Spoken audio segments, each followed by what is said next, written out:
বিসমিল্লাহির রহমানির রহিম। আলহামদুলিল্লাহি রাব্বিল আলামিন। প্রিয় ভাই ও বন্ধুগণ, আসসালামু আলাইকুম ওয়া রাহমাতুল্লাহি ওয়া বারাকাতুহু। আমরা ইতিহাস সৃষ্টি এবং ইতিহাস রচনা এক যুগ সন্ধিক্ষণে অবস্থান করছি।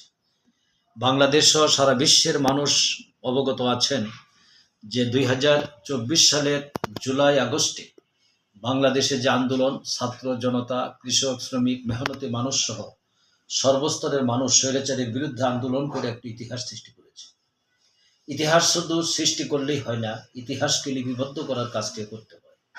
কারণ এই ইতিহাস একদিন কথা বলবে, মানুষের বিবেককে আলোড়িত করবে এবং অনুভূতিকে জাগ্রত করবে, যেটা দেশ এবং দেশের মানুষকে স্বৈরাচারের কবল থেকে মুক্ত রাখার জন্য ঐতিহাসিক ভূমিকা পালন করবে। এই অসাধ্য কাজটি সম্পন্ন করেছেন বিশিষ্ট সাংবাদিক জনাব নূরে আলম।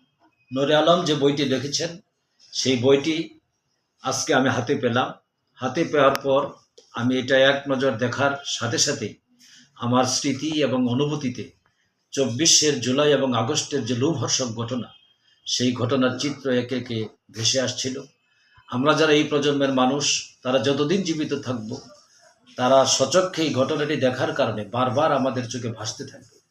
কিন্তু অনাগত ভবিষ্যতের প্রজন্মগণ, আমাদের মতো যারা প্রত্যক্ষদর্শী নন, তারা এই বইটির মাধ্যমে বাস্তব ঘটনা জানবেন।